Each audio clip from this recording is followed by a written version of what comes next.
Hello and welcome to Global Math Mentor. It's time to solve paper 3 from May 2025, time zone 3, higher level application and interpretation math.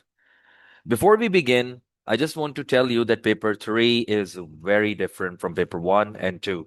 It's not about solving lots of short questions quickly. It's about following a connected mathematical investigation step by step. Usually the ideas build on each other, so information from earlier parts often become useful later in the question. That's why in this walkthrough, I'm going to solve everything slowly and naturally, showing the full thought process instead of just rushing to answers. The goal is to help you understand how to connect the pieces together the way IB expects in paper 3. Let's begin. And before we begin, just pause the video and read the instructions given on the top. Let's begin. Question 1.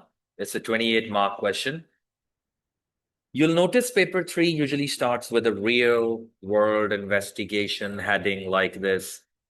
And then the entire question is built around that single scenario. Every part is connected. So understanding the context is, just as important as just doing the math, right? So sometime in order to answer the last part, you need to get back to the first part. I'm just giving an example. So a lot of scrolling is there, like you go back and forth and to answer the questions. Okay, let's see. They're saying this question considers how the assessment of the air quality index AQI for a school depends on the method chosen by the person doing the assessing. Air quality for the district is measured at 3 monitoring stations. So there are 3 stations. The positions of these stations on the coordinate system with the units in kilometers are A05, B89, C81. A Voronoi diagram is constructed with the 3 stations as sites. So let's just put the coordinates. In your actual exam, you will be giving answers on the answer booklet provided by the IB, but I'm just using this question paper. Part A1, find the equation of the perpendicular bisector of B and C. It's a Voronoi diagram, and we know this edge is the perpendicular bisector of these points B and C. So for A1, let's see, we need the midpoint, the average of the x values. So sum them, 16 divide 2 is 8, and 9 plus 1 is a 10, divide 2 is a 5. So we know that the midpoint is 8 and 5. And there's something worth noting about these points. They lie on a vertical line, so their perpendicular bisector will lie on a horizontal line. So the y coordinate is 5, so this equation is going to be y equals to 5. And that is my answer for part A1. Part A2. So let's take a look at this. Given that the equation of the perpendicular bisector of AB is y equals to 15 minus 2x. So this is given between A and B. Its y-intercept is 15 and the gradient is a negative 2. Find the coordinates of the vertex V. So we need to find the vertex coordinates. Vertex is such a point which is equidistant from 2 or more sites. And these sites are right now stations. And just, you can pause and just refresh your memory, like what are cells, sites, edges, vertex, right? Okay. So how do we find the point of intersection? We just need to solve this systematic equations, right? And you can use GDC as well, but it looks quite simple. So let's just solve it without that. So put y equals to 5. So 5 equals to 15 minus 2x. And 2x is a 10 and x is a 5, right? So x is 5 and y is 5. So the vertex coordinate are 5, comma 5, right? Okay, let's move on. Question 1 continues like a school S is situated in the district at the point with the coordinates 5, 6. So I just need to scroll up. So if this is a 5, 5, remember, 5, 6 is going to be a bit above this. So where does it fall? It falls in the cell which contains the station B. So if it's 5, 6, so state which station is closest to the school. So you will just write B for part B. The principal of the school is concerned about the air quality in the area. Air quality is measured by the air quality index AQI. In this district, values less than 50 are taken to indicate good air quality, right? So keep these informations in mind. Like below 50 is a good air quality, right? So the principal contacts the local environmental agency requesting an AQI value for her school. They tell her the mean AQI reading for the closest station to the school, right? So AQI reading from the closest stations, they provided the environmental agency. Okay. Part C, write down the type of interpolation being used by the environmental agency since they are using information from the nearest neighboring stations. So it's a nearest neighbor interpolation. This word is used in graph theory as well. Okay. The principal obtains the AQI value from each of the three stations. So these are the AQI values. A is 132, not good. B is, good, but it's very close to 50. C is 125. Part D, explain why the principal might not accept that the air quality around the school can be classed as good. Clearly, you can say clearly neighboring stations have way higher AQI. So she can say that the air quality around the school is not good, right? You can choose any suitable words, but that's what it means. Okay. The principal decides to obtain an expected value for the AQI at the school that uses all the available information. To do this, she uses an alternative method, the natural neighbor algorithm. Okay, so this is not mainly part of the course, but that's the good thing about these P3 questions. If they share something which is not directly linked to the syllabus, they do give that formula, or maybe they highlight how to obtain that or something. This algorithm has two stages. Here we go. The first stage is to create a new Voronoi diagram with the school as an extra site.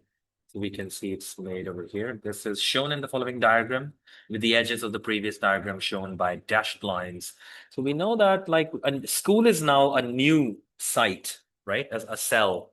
So the second stage is to estimate the AQI value at the school, W. Okay. So by using this formula. So W is like W sub A sub A, and all this. Let's see. In the formula, A sub A is the area within the new cell that has been taken from the cell surrounding site A, shown as region B. So this P is A sub A on the diagram, and W sub A is the mean AQI value from the site. So we have the mean AQI values. Let's just put them 132, 49, 125. 132, 49, 125. This is A, this is B, and this is C. These are the mean AQI values, right? And they are saying is the mean AQI value from the site A. This is given by, okay, 132. I just noted it down from the table. In the table of the mean AQI values above. Similarly, for sites B and C, T is the total area of the new cell around S. So T is going to be A sub A sub B, and A sub C. Okay, part E1. Find the midpoint of S and B. So S we already know is a 5 and a 6, and I have forgotten what was B. I need to scroll up. See, connected. B is 8 and 9. So let's get this. This is 8 and 9. So again, it's the same thing. The midpoint. How do we get the midpoint? Let's do it over here, E1. Add the X values, divide by 2. Add the Y values, divide by 2. This is going to be 13 over 2 and a 15 over 2. You can give them as decimal as well. Okay, now the saying part 2 for E, show that the equation of the perpendicular bisector of SV is this. So we need gradient of these 2 points, which is going to be y2 minus y1 over x2 minus x1. So that's a 3 divided 3, that's a 1. So the equation of the perpendicular bisector is going to be the negative reciprocal. So negative reciprocal of 1 is a minus 1. Let's use the point slope form. I can use it over here. Y minus y1 equals to m x minus x1. So it's going to be a negative x plus 13 over 2 plus 15 over 2. So we know that's going to be 28 over 2. So that's a 14. So hence y is going to be 14 minus x. That is what we were required to show, right? Okay. Part 3. Hence find A sub B, the area of the region Q around the diagram. Okay, so this is the region I'm trying to find, and you better know that this is a scaling triangle, and scaling triangles height is outside. Like this is going to be the height of the scaling triangle, not the slanted height. It's supposed to be from top vertex to the bottom right angle perpendicular, right? Okay, so this is the 5, 5. We need these coordinates as well. So how do we get it? We've got this equation. It's I think we found it, right? Yeah. So this equation is y equals to 14 minus x. Let's solve it with y equals to 5. So this is 3, part 3. So what do we do? 5 equals to 14 minus x, and x is going to be 9. So x is the 9 and y is going to be 5. Now we need to get this point as well. This is also crucial in order to get the area of the scaling triangle, right? So how do we get it? Oh yeah, I think we had the perpendicular bisector of A and B given already, which is a 15 minus 2x. So I need to solve y equals to 15 minus 2x and y equals to 14 minus x. So 15 minus 2x equals to 14 minus x, 1 equals to x. So x is a 1, and y, on the other hand, is going to be 14 minus 1. That's a 13. Okay, so you gotta be careful about this height. So let me just redraw this triangle over here, like this.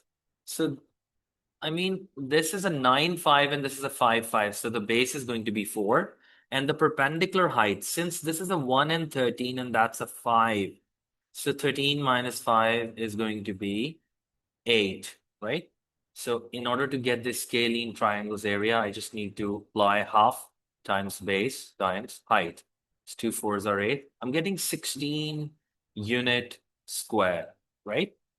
So, I mean, if there's any confusion, any problem, you can always pause, rewind, and go back and check again, like what's going on. So let's move on with the next part. They're saying the areas of region P and R are this. So A sub A is a 13.7. A sub B, we already found, is a, what was that, like 16? Yeah, we got it. And A sub C is a 6.9. Use the natural neighbor algorithm to show that the estimate for the expected AQI value at the school is this. So right now we just need to apply the formula. So W is going to be W of A, that's going to be 132 times the area plus the next AQI is a 49 times 16 plus this is F part, right? Plus, what's the next one? AQI is 125 and times is 6.9. And divide this whole thing by the total area, which is a 13.7, 16, and a 6.9. Okay. So let's just solve this 132 times the 13.7 plus 49 times the 16 plus 125 times 6.9. Okay, that's it. And divide the whole thing by 13.7 plus 16 plus 6.9. And that is going to be 94.396, 94.396, which is approximately 94.4. And that is what we were required to show, right? So far, so good? Okay. The principal is still concerned that this method is underestimating the AQI value at the school As the school is situated close to the busy traffic intersection, she decides to take her own readings X over a period of 60 days. Her results are summarized as follows. So the mean is given, and the standard deviation sample 17.2, N is 60. The principal assumes that the daily AQI values at the school can be modeled by the normal distribution and that each value is independent of any other value. Part G, test at the 10% significance level that the hypothesis that the mean AQI value for the school is greater than 94.4. Okay, so now this test is like a revolving around means, right? So we need to use the sample t-test.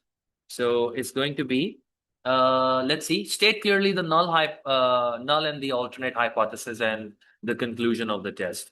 So for part G, let's do it over here. We just need to put our data. X bar is 97.8. Sn minus 1 is a 17.2 and n is a 60. And the significance level is 10%, which is a 0.1. And let's see, go to your graphing calculator and go to stats, test, t-test, one sample t-test.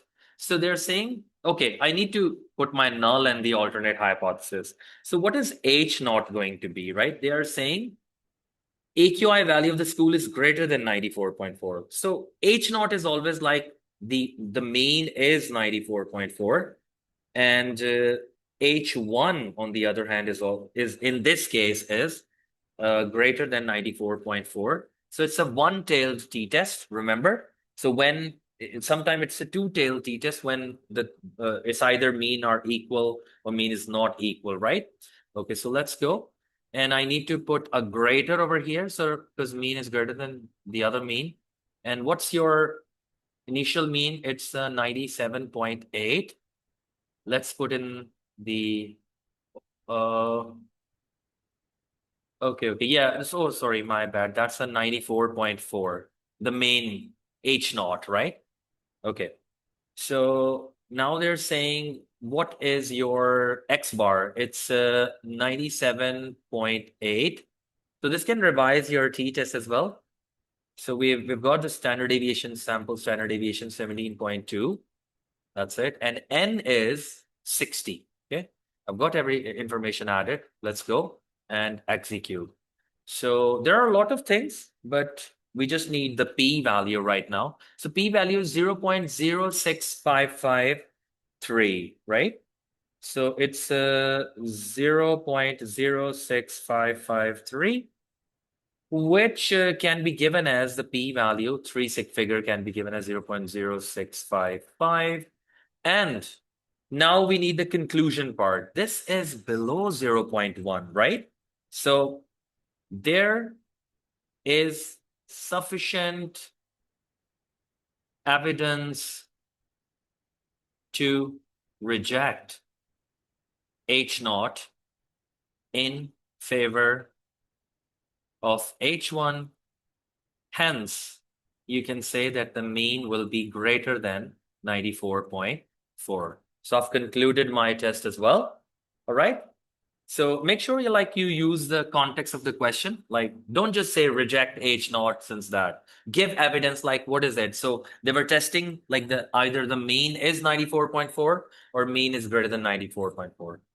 Next part. The principal now assumes that the distribution of AQI values at the school follows a normal distribution with the mean 97.8 and the standard deviation is 17.2. Let's do part H over here. So now this follows a normal distribution with a mean 97.8 and standard deviation. I will be writing 17.2 square, right? So they're saying use this model to find the expected number of days per year, correct to the nearest day on which AQI value can be classed as good. So we read it already earlier that if your AQI is below 50, then you can class the air quality as good. So how do you find that? We've got everything. Let's go to the distribution in stats and normal distribution CD. This time my lower is right and 50 is above, and the rest of the information I've added already, 97.8 and stuff, right? Let's execute and see what do we get. So the P value is going to be 0.0 and how do you read it? 0.002725. So 0.00275. What was the next value? 7, right? Dot, dot, dot. You can give your answer correct to three significant figures, 0.00273, right? Okay, now we need the expected value. So we multiply that. They're saying days per year. So let's just time this with 365. This probability is 0.0027257 and time it with 365. So I'm getting a 0.99488, 0.99488. I mean, which is approximately equals to 1.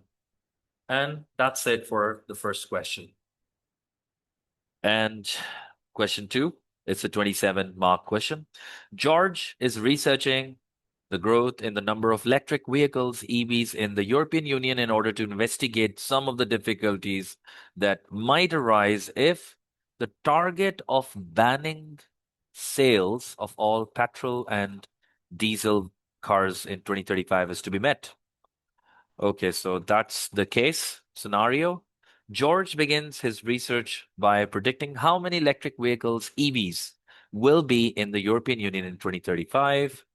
The number of EVs in the European Union, N, measured in millions, is shown in the following table. So N is a number of vehicles, and that's in millions. The time T is measured in years from the beginning of 2016, where T belongs to R. So it starts at the beginning of 2016 and end of year. So the data is given at the end of year, right? Okay.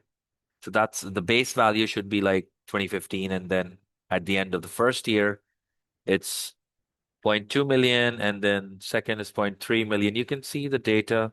So these are the years, the first, second, third, fourth, up till 7. So the data is given up till 2022. So George models this data set using the logistic function. So, oh, I have very less space. So next time, I'll definitely solve it on like a notepad or something. So I'll have more space. But as I started solving it on the question paper, so I'll just continue with what I was doing. So the logistic model, let's solve it over here. It's N equals to 310 divided by 1 plus C, E, and minus K and T, right? And the domain is like K is all real numbers and stuff. Okay, so this is a logistic model, and part A says, in context, explain the significance of 310 in George's logistic function. So we know logistic model gives the carrying capacity, right? So if you're familiar with logistic models, you know what I'm saying. So it's like, the graph goes like up and it reaches a limiting value. So you can maybe say like the 310 is the maximum number of vehicles, or you can say, I think this is a better word, carrying capacity is 310 million. Okay. So that's it. Part B1, use the value of n at t equals 1 to show that C is this. Okay, let's begin. And oh boy, where should I solve this? Okay, so I can try solving it over let's say here. Okay. So B and 1. So I mean, if you're watching it on a cell phone, you can zoom this, and I mean, if it's not clear, so if you're watching it on a television, I hope it will be visible, right? Okay, so B1, I need to sub in 1t. So the n value should be 0.2. And we know already that n is in millions, so let's put a 0.2 and equals to a 310 divided by 1 plus c and e raised to power. It will just be a negative k now. Reason being, since I put t equals to 1. Okay. So let's switch, cross multiply c e to the power negative k. And this will be 310 divide a 0.2. So I can just do 310 divide a 0.2. And I can subtract 1 as well. So it's a 1,549. 1549. That is c e to the power negative k. Okay. So if I write it like c over e to the power k, I made it a positive index and then I can time both sides. So that's going to be 1549 e to the power k. Well, there we go. That's the first part. I was trying to show that c should end up this thing. And to B2 now, they're saying the value of n at t equals to 7 to find the second expression for c. Okay, so if I put t equals to 7, n is going to be 3.1. Let's use the logistic model again. So 3.1 equals to 310 divide 1 plus c and e raised to power. This time it's not going to be negative k. This will be a negative 7k. Okay, so 1 plus c e to the power negative 7k, and this will be, I can do it 310 divided 3.1. Oh, that's just 100 and subtract 1. So c over e to the power 7k is going to be 99. And I can write c equals to 99 e to the power 7k. And that is the second expression. And yes, that's it. So let's just box this one as well. Second expression and part C. Use your answers to part B to find the value of K and C. So let's equate them. So this is going to be 99 e to the power 7K equals to 1,549 e to the power K. There is one way where you can just sub it into the graphing calculator and solve it, but I would like to solve it in the indices way, right? So e to the power k, divide both sides. This will be e to the power 6k. And I will have a 1,549 divide 99. And that's this weird number. Okay, I can just write answer, whatever that is. Like in your exam, you will obviously be writing the complete number. So ln, the answer, because I take the natural log and now I need to divide it by 6. So this will give me the value of k. So k is a big number, 0.458374165. I cannot even copy this right now. So let's write it over here, right? So it's a 0.45837, 0.45837. And there were some few more numbers. Let me just write them as well. So that's going to be 4165.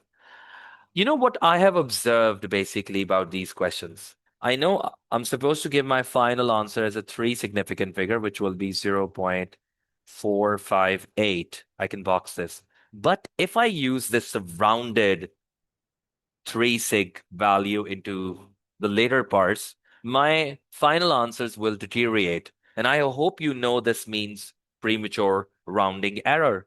Okay.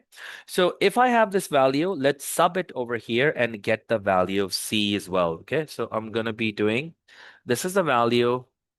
Maybe I can say shift e to the power, this whole answer. And I can multiply that with 1,549. And that will give me 2,449 point, this whole thing. Okay, so 2,449 point, what is this? 7,44483. 7,44483. Oh boy. Okay, that's a big number. So I can give my final answer for C as 2,450. Let's box this. This is a 3 significant. value. But remember, these are the crucial ones. I will be needing those later on, right? Okay. So next, we move on to the next part. George uses this model to predict values of n at the end of the years 2017 to 2021. So it's like 2017 to 2021. These values are shown in the following table, correct to one decimal place. Okay, so these values are to one decimal place. Part D, calculate the value of A correct to one decimal place. So what we can do with this one, we need to, because this is the value of n, but these are the predicted values, right? And they have used, obviously, the model given. So let's write our model first clearly. So n can now be written as 310 over 1 plus this whole thing, like a 244.7448483 and e to the power a negative 0.45837. I'm just looking at this star 4165 and t. So I would like to keep my model like this. You'll see why. Like if you try the rounded answers, you'll see what do I mean by that, right? Okay. So now I need to calculate that value, right? So how do I calculate that? I can just sub in t to be 4. So how do I do that? Like, let's say shift e to the power. Now this whole thing. Let's say negative 0.45. Good thing I start that so I can always keep an eye on my. You do the same. Like, once you start working, you'll develop your own tricks. Like, how do you work with that? Okay, so times 4. Now multiply this whole thing with a 2,449.74448.3. And there we go. And add a 1. And now I do a 310 divide this answer. So I'm getting a 0.789666,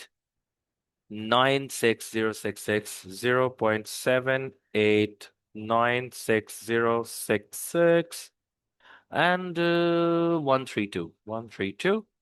And that is my value. And approximately, I can give it like 0.78. Oh, no, 0.790.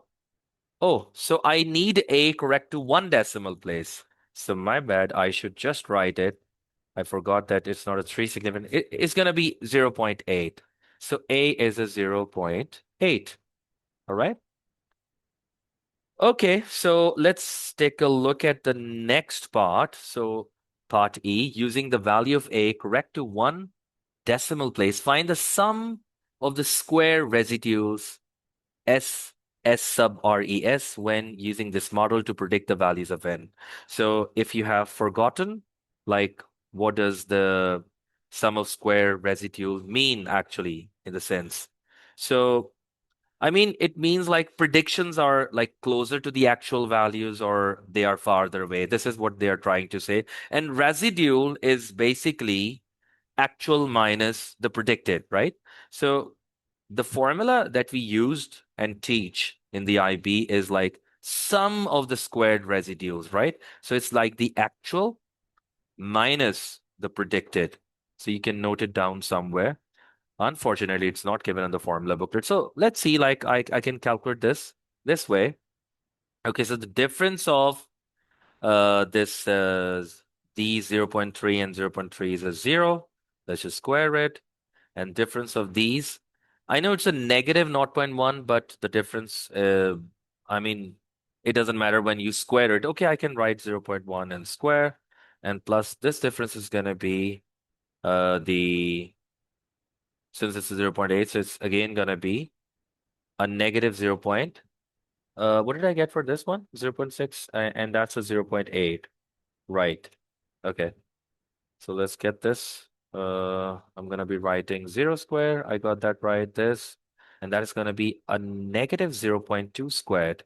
Okay, and this is again a negative 0.1 square. I hope you're getting what I'm doing. And this is going to be a negative 0.1 square again. Okay.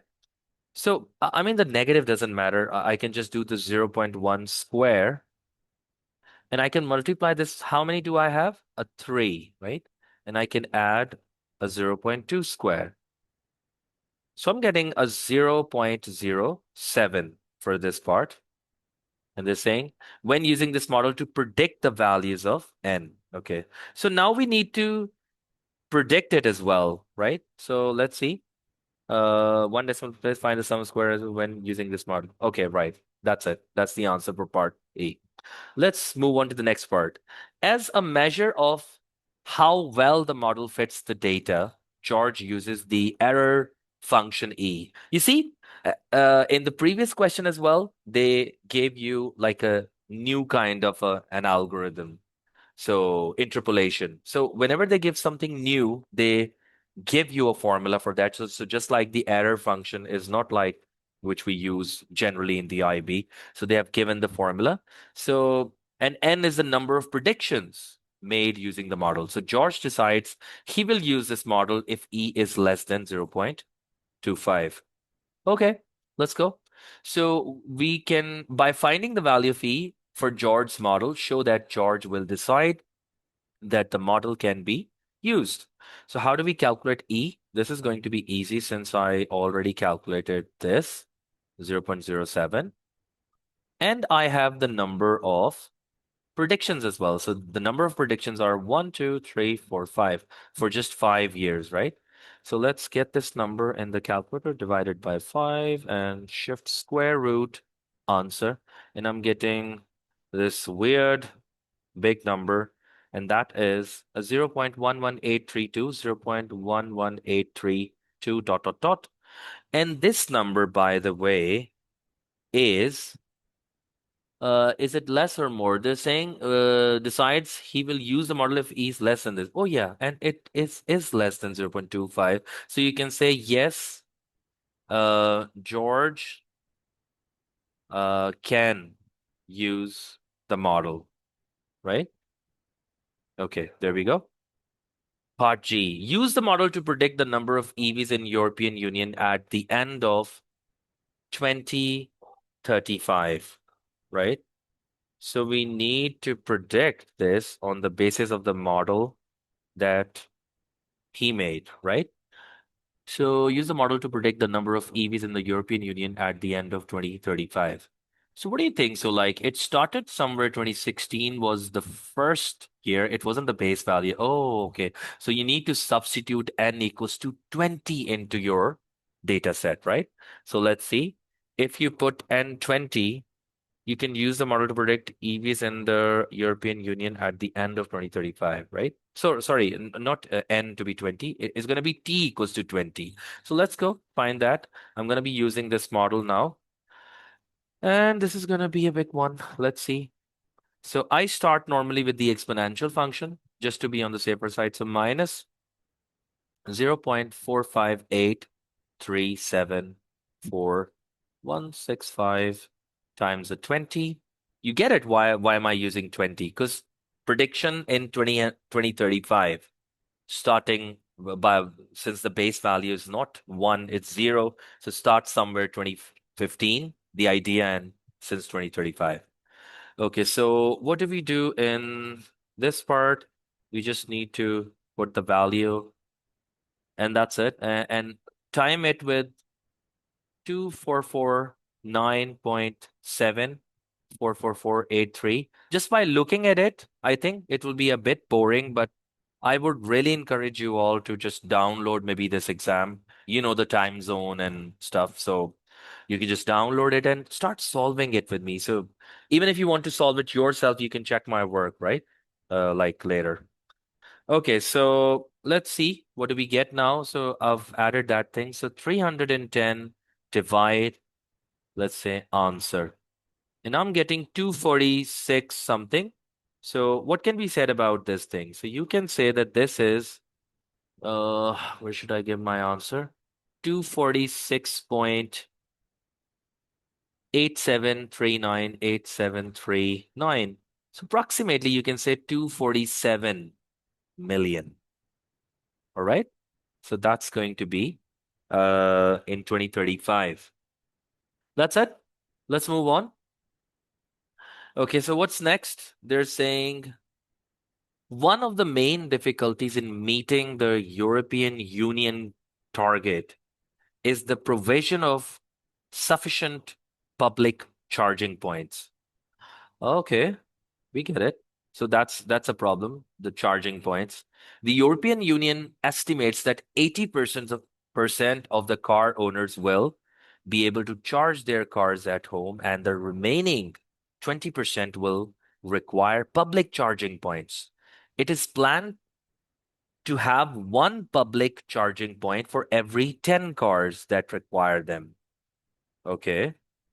So, right, that's fine. So, use George's model to find an expression for the total number of public charging points required at time t. Yeah, that looks simple. So, for every 10 cars, right? So, that's like a 10%, and then 20%, we need those which are in the public. Again, let's pick the model. So, this was what, 310? I mean, I can tell you this is what will happen. This whole thing, and you will multiply that with the 0.2 for the 20% and a 0.1 for every 10th car. Do you get the idea? Like you can connect it with this later. Just read it over there. So we need to use the same model, but we need to generate a new expression when this is kept in mind, like charging in public, that's 20%, and 10 for every 10th car. So that's going to be 10%, right? So all we do now is just do 310 times a 0.2 and times a 0.1. And it's going to be the top number, the carrying capacity now will be 6.2 million, right? And over that same thing, 1 plus this. Can I write the rounded ones here? Okay, let's just quickly write the rounded one. Minus 0.458 and t. Okay, so that's it. That's going to be answer to part H. Right. So now they're saying at the end of 2020, there were 0.22 million public charging points in European Union. At the end of 2022, there were 0.54 million. Okay, find the average number of public charging points installed per year during this time. So it's a 2-year gap. So just find their difference and divide it by 2. Okay, that's just a 1 mark question. So 0.54 and minus 0.22 divided by 2. There we go. That's a 0.16 million. Okay. That's my answer for part H1. Okay, next part. They're saying George assumes that the number of public charging points will continue to increase linearly at the same rate until 2035. Okay. And they're saying part J, determine the value of t where t is more than or equal to 5, at which the number of charging points will first be sufficient to meet demand and hence the year in which this occurs. Okay. So they believe that there can be a linear model to this as well. So let's see. Yeah. So we can form coordinates since they are saying that t is more than or equal to 5. So we can say that in the 5th year, which is a 2020, because it started somewhere in 2015, it's a 0.22. And the other coordinate is going to be the 7th year, and that's going to be a 0.54. So let's develop, since it's a 6-mark question, you need to develop the linear model. Simply speaking, you need to find the equation of the line. So let's get the gradient, which is a 0.54 minus a 0.22 divided by 2. So I'm going to find the 0.54 minus, oh, that's going to be the same thing as I found. So that was just like the gradient we found in the earlier part, right? And let's get y minus y1 equals to m and x minus x1. That's a 0.16x minus 16.580. And I can do 5 times 0.16 and plus a 0.22. And that's going to be a 1.02. Oh, my bad. That was a negative. Uh, I would have messed up this one, right? And plus a 0.22. Yeah, that's going to be a negative 0.58. So that's my linear model. So I will use both of them, like this one in the GDC as well, and that one in the GDC as well, and see like where my this new like the charging point model, which is a 6.2 over 1 plus let's use our star values, guys. So I can just quickly take a look at that. What were the star values? Where were these? Yeah, these one. So 2449 7448483. That's 2449 and 0.74483 and e raised to power negative. What's the other value? Let's quickly check that as well. And that was I mean, I could have used that rounded value, but I didn't want to just, it's like I'm trying to solve it as raw as possible. So 0.583, 0.45837. That's 0.45837. And did I write the complete thing over here? No, I didn't. Yeah, I did here. 45837 4165. So 4165 T. And where this is greater than this linear model. So let's go. We need to find the year when this occurs, right? Okay, so let's take out GDC and try to plug this in.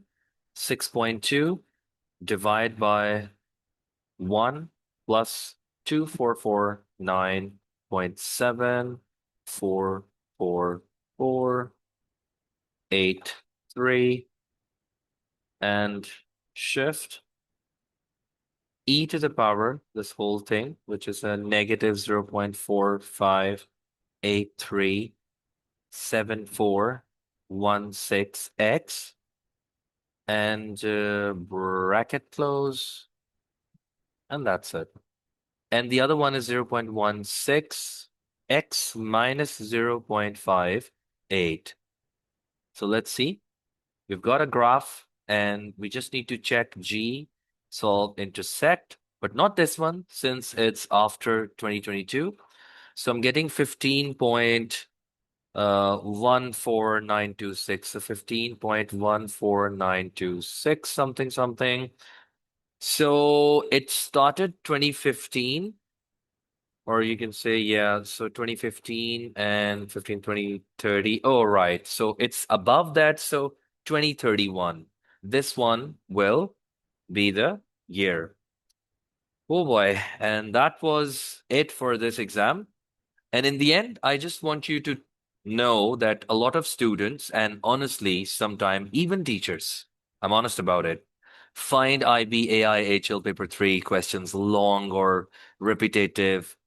But I think what the IB is really testing here is whether you can work through a complete mathematical investigation, connecting ideas, interpreting results, in the context and staying consistent across a long problem. So this is what they mean by these huge, humongous questions, right?